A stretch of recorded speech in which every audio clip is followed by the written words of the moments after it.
We'll be in Daniel 11 tonight, and we started this last week.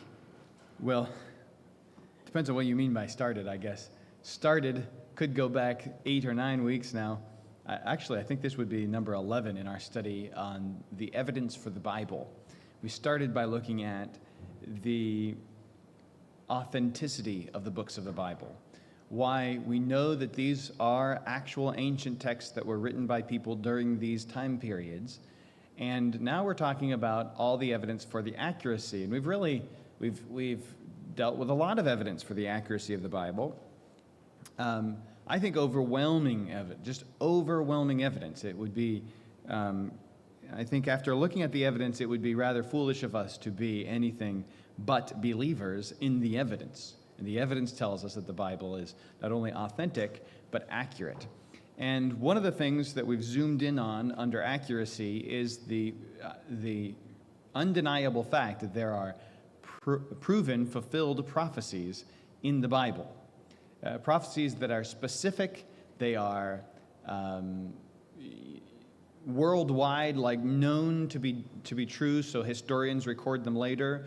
And we can prove that they were written hundreds of years before they happened, which means there has to be a supernatural source. They're not just generic predictions like Trump will win an election. You know, that's a generic thing, right? That, well, somebody's got to win an election, so maybe it will be Trump, you know. That's not the kind of prophecies we see in the Bible. These are predictions 2 and 3 and 400, 500 years before they happen. Even we saw in Daniel 9, the prediction about when the Messiah would come was nearly 500 years before. Actually, it was more than 500 years before it happened, but it was a 483-year countdown once a thing started, which hadn't even happened yet. He was predicting that thing would happen, and then it would count down exactly to the time when the Messiah would come, and all that was exactly when Jesus came. So we've seen lots of evidence for this. But I've argued that Daniel 11, when it comes to the prophetic evidence of the Bible, Daniel 11 is got to be at the top of our list. It is certainly there's more prophecies in Daniel 11 than there are in any other chapter of the Bible, unless you count like Revelation prophecies, you know, and even then, I don't know if there'd be 135 prophecies in one chapter. Daniel 11 is one vision of Daniel, but he's seeing everything that's going to play out for the entire Greek Empire. And Daniel is living in the Persian Empire before the Greeks had even, they weren't even powerful. They were nothing. And so we've looked at Daniel 11. Let me just as quickly as I can bring you back through what we've looked at already. Now, I tried to make these slides bigger this week, and I did. But then I realized when I put them up, they're still not big enough. And so then I went in the last 30 minutes before I had to go to a meeting. I was trying to make them even bigger, and was not successful in getting that done in time. So you have the medium size tonight. I do recognize that it's still somewhat difficult to see, but maybe that'll help. If not, just follow along in the Bible, because most of what's up there is the scripture text that you have in your lap. But I've put highlights so you could see the names of things so that we can kind of piece this together. So let me just walk through the verses we've seen so far. We saw, of course, that this would have been that Daniel is writing during the time of Cyrus, about 536 BC, and it was he predicted in the first verse, the second verse rather. This isn't Daniel predicted. He's claiming that this is what an angel gave him. An angel said here in verse 1, "Also I, in the first year of Darius the Mede, even I stood to confirm and to strengthen him. And now will I show thee the truth. Behold, there shall stand up yet 3 kings in Persia, and the 4th shall be far richer." Those are the next 4 kings of Persia after Cyrus. They're Cambyses, Pseudo-Smyrnus, Darius the First, and Xerxes the First. And what it says is true. He shall stir up, and by his strength, through his riches, he shall stir up all the realm of Grecia. Xerxes the First was very rich. He did attack Greece, and was unsuccessful in conquering Greece. Verse 3, "And a mighty king shall stand up, one that shall rule with great dominion and do according to his will." We know that was Alexander the Great from Macedonia. He rallied the Greeks, and now we're in 336 BC. So Xerxes attacked Greece in 480 BC.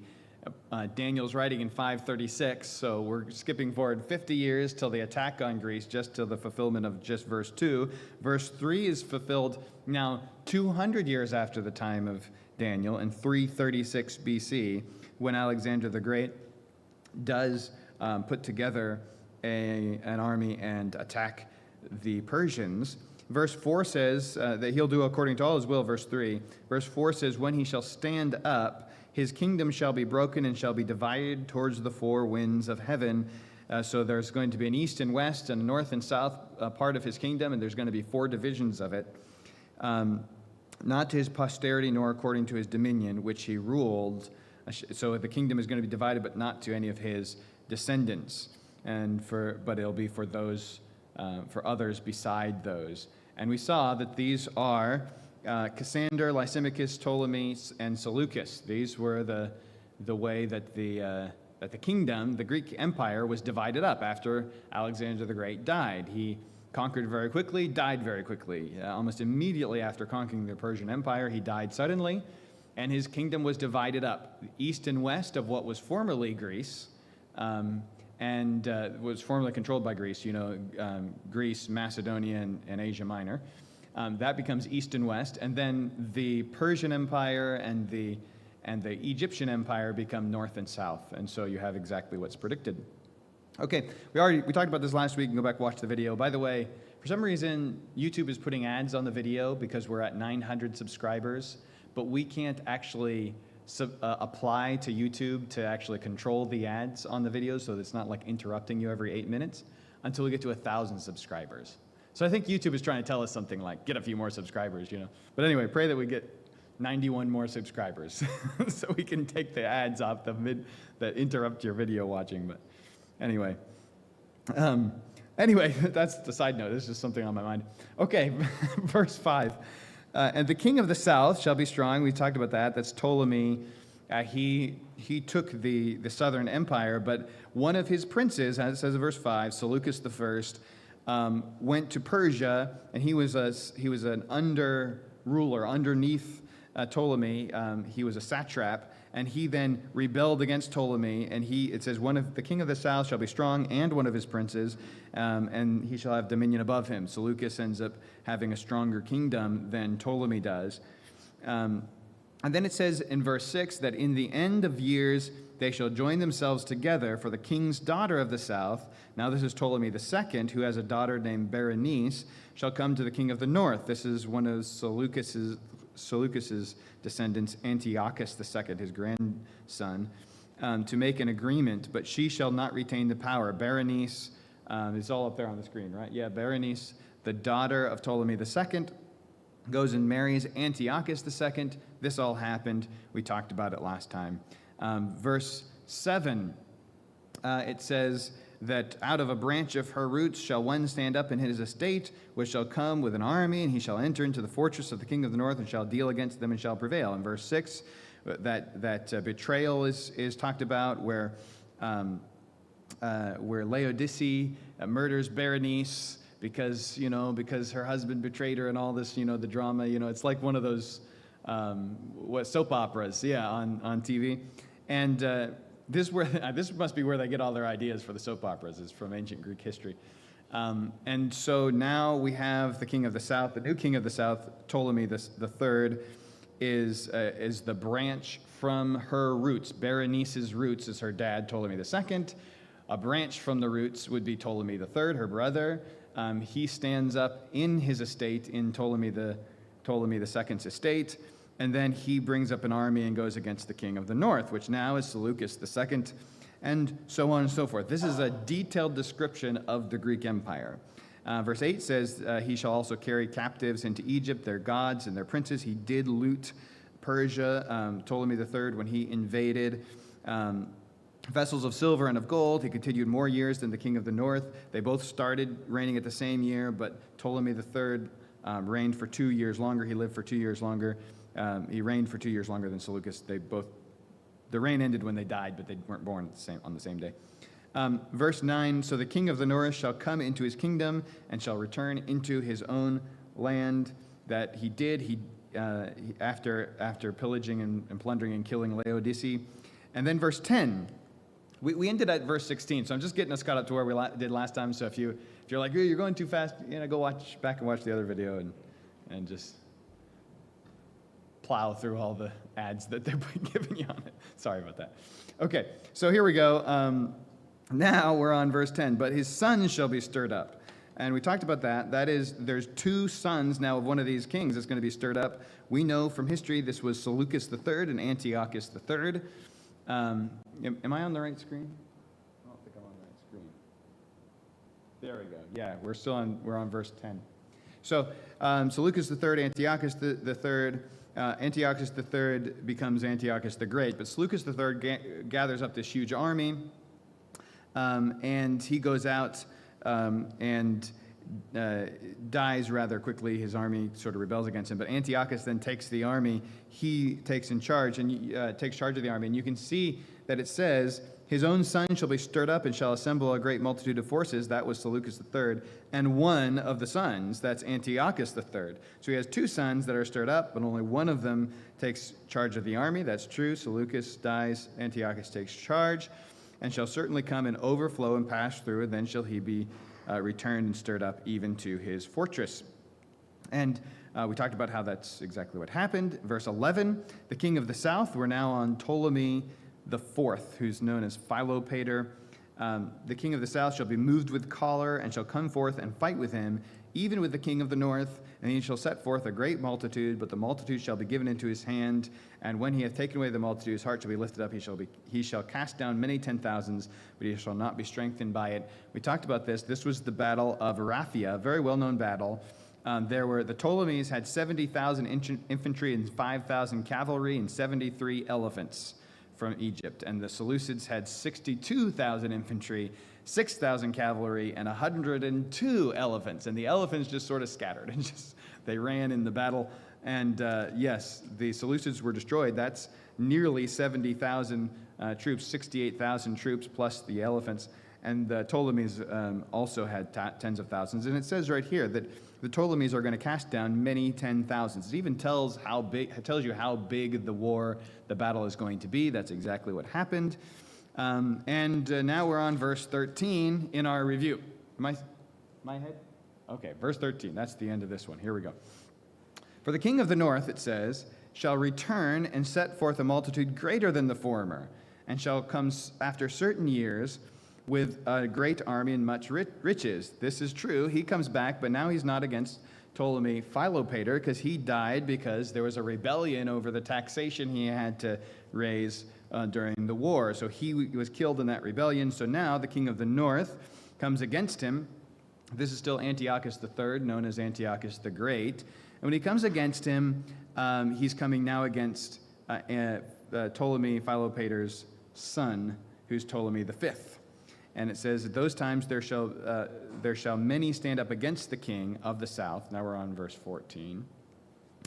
Many shall stand up against the king of the south. Also the robbers of thy people shall exalt them. Many will band together with Antiochus the Great. This is exactly what happened. In fact, one of the other Greek divisions of the Greek Empire, Philip of Macedon, joined with Antiochus the Great and attacked, just as it says. And some of the people of Israel joined him in this attack.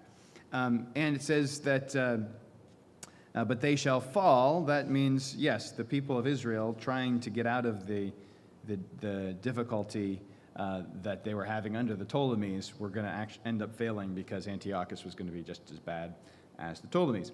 Then verse 15 says, so the king of the north shall come and cast up a mount and take the most fenced cities. And this is true. He comes and battles another famous battle in Panium, just north of the headwaters of the Jordan there, north of Israel, northern Israel.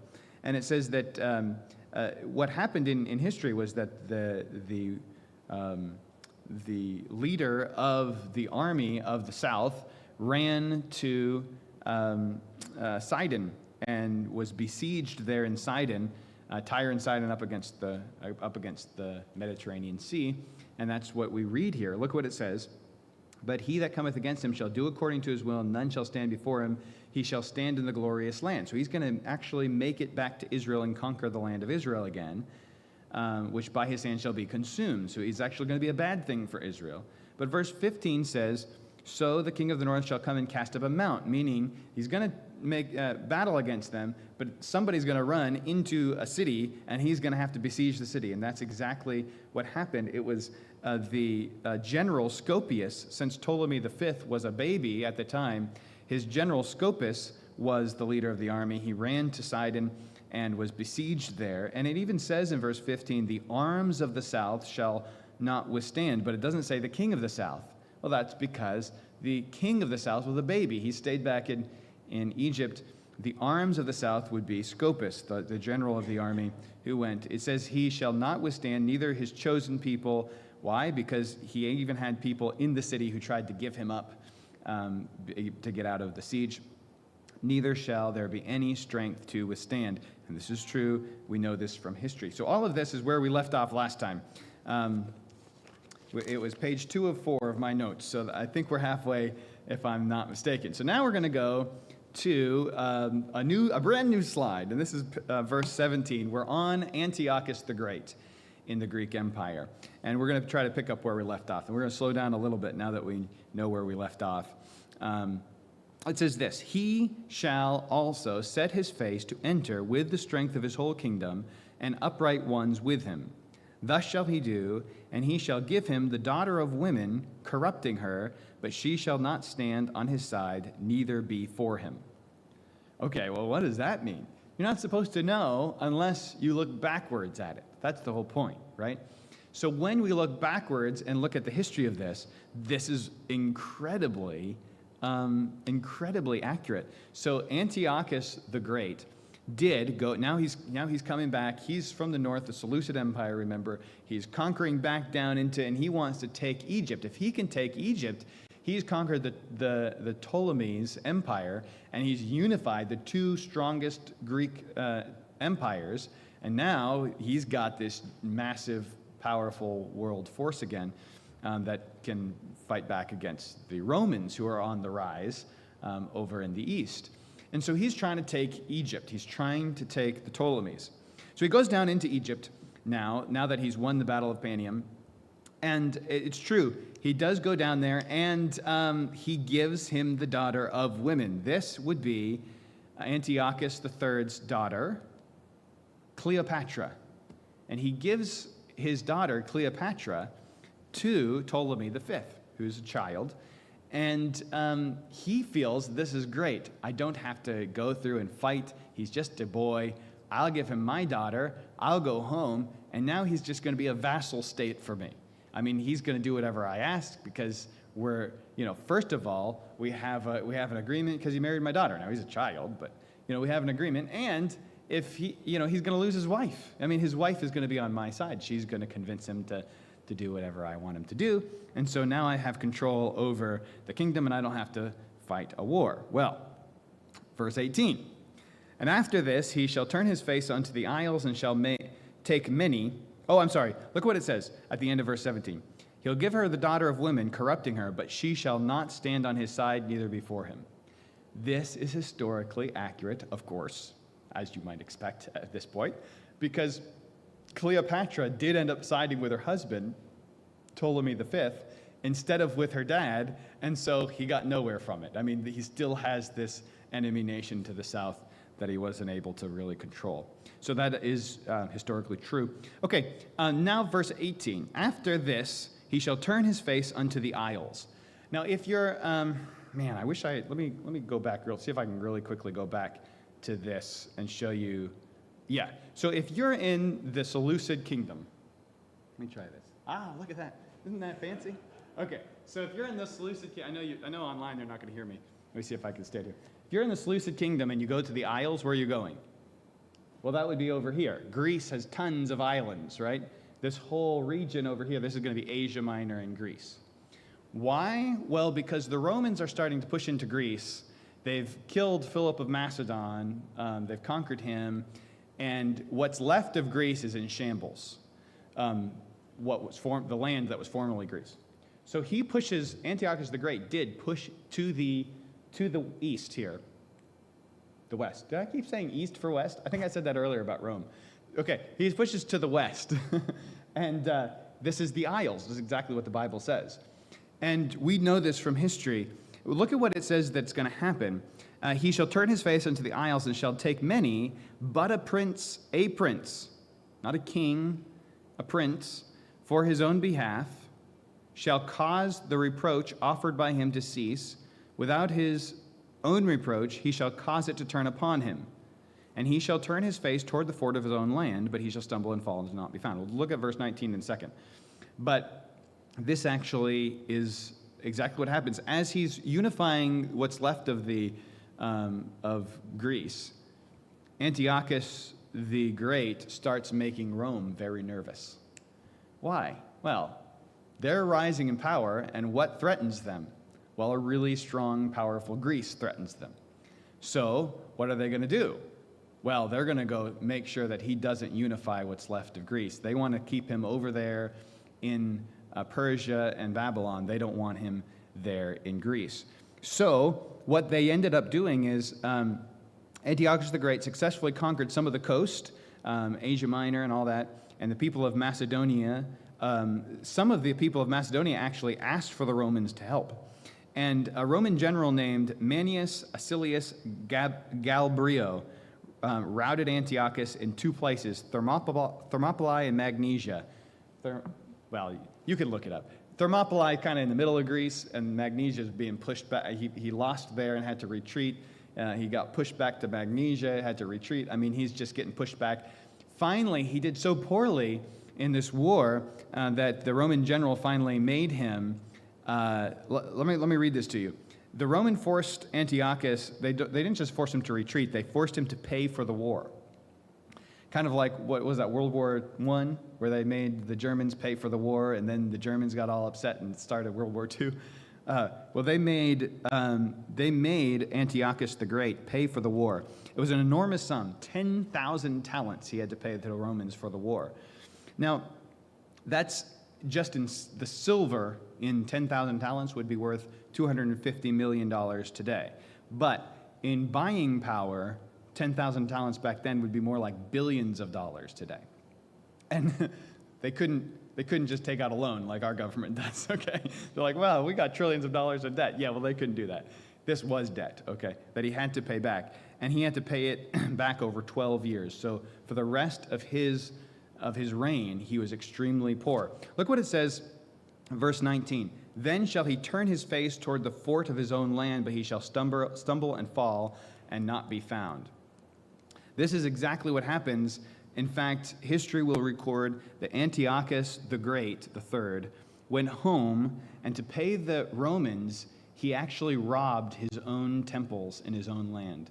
And he was caught as a thief robbing the temples of Greece, and was killed as a thief robbing his own temple to try to pay back this tax. So, where are we on? Very good. Okay, so that's verse 18. You can see then that the daughter of women, we said, was Cleopatra. The prince, that would be the Roman general Manius Acilius Galabrio, and the raiser of taxes. Okay, this is verse 20. Then shall stand up in his estate a raiser of taxes in the glory of the kingdom, but within few days he shall be destroyed, neither in anger nor in battle. Okay, this raiser of taxes we know to be Seleucus the Fourth. Seleucus the Fourth, also known as Philopator. They like to use that word for whatever reason. This is Antiochus the Great's son. He becomes the next king. And he had to raise taxes to pay off that 12-year tax to the Romans. So his entire reign was 12 years, and the whole time he was paying off this tax. That's his whole legacy, is working to pay off the tax. He actually plundered the temple in Jerusalem, or at least attempted to plunder the temple in Jerusalem. Different stories on that. But his entire reign was just trying to raise money to pay off the Romans. But here's the thing. It says he will be destroyed neither in anger nor in battle. He'll be destroyed neither in anger nor in battle. Okay, here's what happens. This is interesting. Let's look at verse 21 first. It says, "And in his estate shall stand up a vile person to whom they shall not give the honor of the kingdom, but he shall come in peaceably and obtain the kingdom by flatteries." All right, so Antiochus the Great, remember, he got routed by the Romans, charged a bunch of money, died robbing his own temple. There's another thing I didn't tell you about that the Romans did to him when they beat him. They didn't just say, you got to pay back all this money in taxes, and they also set a line in Asia Minor where he can't cross that line. That's the end of his kingdom. If he goes past it, he's at war again with Rome.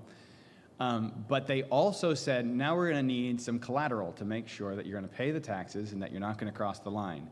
So we need one of your sons. And they got his second son, also named Antiochus. This is Antiochus the Fourth. We know him as Antiochus Epiphanes, because later he'll become king and call himself Epiphanes, which is the representation of God, the manifestation of God, he believes himself to be. He's in prison in Rome while his dad is robbing temples. But when his dad dies, guess what he convinces the Romans to do? Well, he says, listen, you don't need me anymore. I'm not the son of the king. I'm the brother of the king. What you need is my brother's son. So he convinces the Romans to exchange him for his brother's son, the heir to the throne. You following what he's trying to do here? Then he convinces a guy named Heliodorus. This is not proven in history, but well accepted as probably the most likely thing. This is probably Antiochus Epiphanes made this happen. He was the one behind it. He was the scheming one who convinced Heliodorus to murder his brother. And the reason is because afterwards, he takes his brother's last infant son and says, this is the rightful king, and I will reign with him as co-regent. And then his son surprisingly died before he became of age 5 years later, and Antiochus Epiphanes became the king. I mean, this sounds like a movie, isn't it? Doesn't it? You know, this is exactly what happened. This is where they get all the plots for movies, is from the Greek Empire. Anyway, so a vile person who stands up in his place, that's got to be Antiochus Epiphanes, right? And we know from history he was a vile person. Absolutely. One of the most certain things we know about Antiochus Epiphanes is that he was vile. Let's see what it says. It says, he shall come in peaceably and obtain the kingdom by flatteries. That's what he does. I love my brother. I'm going to take care of his son and rule alongside of him. And he's flattering, and he gets the kingdom. He also managed to flatter a lot of the soldiers in the army. He liked to rob people and give the money and spread out the money among his soldiers so they would remain loyal to him. He was also known for being just absolutely insane. He would walk down the street and just pick up stones and throw them at people. I mean, he was just absolutely crazy. But at any rate, it says in verse 22 that with the arms of a flood they shall be overthrown from before him and shall be broken, yea, also the prince of the covenant. Now, the prince of the covenant, this must be referring to Onias III. Remember Antiochus Epiphanes? We talked about it in chapter 8 of Daniel, that he sold the high priesthood to Onias III's brother, Jason, and then sold it again to another man, Menelaus, who wasn't even a Levite. That's what it's talking about. It says that the prince of the covenant, the highest ranking position in Israel, is the high priest. So when it talks about the prince of the covenant, that's probably talking about an Israeli. The highest prince in Israel would be the high priest. So, and it's true, he did overthrow the prince of the covenant. That's exactly what happened. Next it says, and after him, after the league made with him, he shall work deceitfully, for he shall come up and shall become strong with a small people. That's true. He starts very small, but manages to get the army on his side, and the rest of the people end up following. Verse 24, he shall enter peaceably. We still know we're talking about Antiochus IV, the Epiphanes. He enters peaceably upon the fattest places of the province, and he shall do that which his fathers have not done, nor his fathers' fathers. He shall scatter among them the prey and spoil and riches. That's true. He spoiled places, and then he scattered among the army to keep them loyal. He's just what it says here. Yea, and he shall forecast his devices against the strongholds even for a time. He robbed the rich, gave money to the poor, and kept the rest. He took of the wealth from plundering the area and some of the troops, gave to some of his troops. This is probably something he learned from Rome. He was in Rome, and he seems to use a lot of Roman tactics. Verse 25 says, "And he shall stir up his power and his courage against the king of the south." Well, right now, the king of the south is Ptolemy the sixth. He's going to stir up his power against the king of the south, and shall be stirred up to battle with a very great army. But he shall not stand, for they shall forecast devices against him. Yea, they that feed of the portion of his meat shall destroy him, and his army shall overflow, and many shall fall down slain. He shall not stand. Is that Antiochus Epiphanes, or is that the king of the south? Well, it could be either, right? The prophecy is open for both. In this case, we know who it was. It was the king of the south. In fact, Antiochus Epiphanes goes and attacks the Ptolemies again. And this time, he goes after them, and the king of the south, Ptolemy the sixth, is given bad advice by his brother, Ptolemy the eighth, and his generals, and they say, "Quick, get out of the city before he gets here." And then he catches him running out of the city. So some people say that was on purpose so that Ptolemy the eighth could take his spot. But at any rate, he's given bad advice. This is exactly what happens. But look at verse 27. It says, "Both these kings." Both these kings, that's going to be both Ptolemy the sixth and Ptolemy the eighth. It predicts that there's going to be two kings here. "Shall do mischief, and they shall speak lies at one table, but it shall not prosper." So Antiochus leaves Egypt that time, setting up, he conquers them all, and he sets up Ptolemy the sixth and Ptolemy the eighth as kings in Alexandria and in, what's the other one? I can't remember the other city. But anyway, so he sets them up in two different cities, and Memphis, that's what it is, Alexandria and Memphis. And so he kind of divides the power in Egypt and leaves. Well, they get strong again. They get back together. They unify their kingdom very quickly after Antiochus leaves. So Antiochus comes again. That's verse 28. "He shall return into his land with great riches, and his heart shall be against the holy covenant." Every time he passes through Israel, he does terrible things, killing people for not worshiping him as God, and all this stuff that we read about in chapter 8.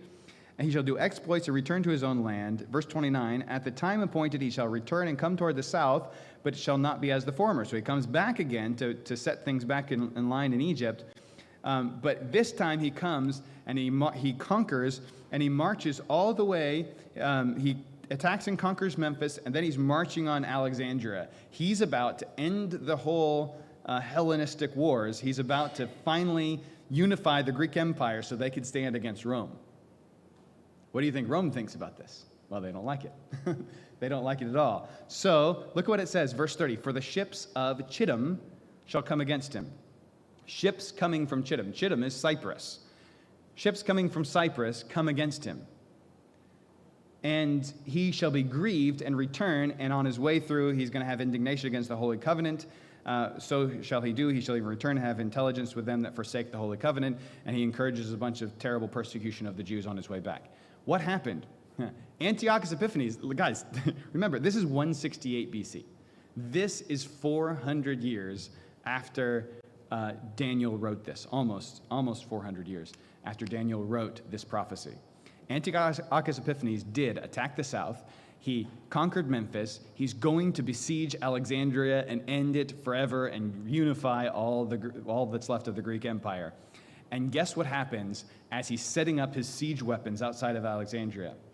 Here comes a Roman senator, former Roman senator, named Gaius Popilius Lanius. He's a Roman senator, a former Roman senator and consul. And guess where he's coming from? Well, he probably stopped in Cyprus on his way, because he comes with orders from the Roman Senate saying, "You are going to abandon Cyprus and you are going to abandon Alexandria." Now, if you look at a map, you could see Cyprus is on the way. So he probably stopped at Cyprus to see what was going on there, deliver the orders there, and then went to Alexandria. You're going to abandon Cyprus and Alexandria. He shows up in Alexandria right as Antiochus Epiphanes is setting up siege weapons around the city. And he meets him. And now Antiochus has to decide whether he wants to go to war with Rome. And he hands him the letter from the Roman Senate and says, "Listen, you need to abandon Alexandria and Cyprus right now." And Antiochus, being the person that he is, says, "Let me think about this a little bit." And he turns to leave. And Popilius, I always get his name wrong, I always think of Pompeii. Anyway, Popilius, he takes out his staff, and he puts it down on the ground and draws a circle around Antiochus. And he says, Rome needs your answer before you step outside of this circle. I don't want to wait for you to think about it. And that's where we get, by the way, our phrase, drawing a line in the sand. It comes from this instance. And Antiochus, knowing he can't go to war with Rome, abandons taking Alexandria and goes home in a rage. And this is where the worst of the persecution of the Jewish people happens. We can read about it in the book of Maccabees. And we can just very briefly go through the rest, because the rest is all basically fulfilled in the book of Maccabees. But look at this. It says in verse 31, and arms shall stand on his part, meaning there will be people who joined with Menelaus in Israel and will stand against for him and kill Jews who don't pollute the sanctuary. Arms shall stand on his part, they shall pollute the sanctuary of the strength, and shall take away the daily sacrifice, and shall place the abomination that maketh desolate. He's definitely referring back to chapter 8. In rage, verse 32, and such as do wickedly against the covenant shall be corrupted by flatteries, but the people that do know their God shall be strong and do exploits. That is the Maccabees. They resisted this, rebelled against Antiochus, and actually took back the city. And when they took back the city, they had to cleanse the temple, and the cleansing and dedication of the temple is known today as the celebration of Hanukkah. They still celebrate the Maccabees retaking the temple.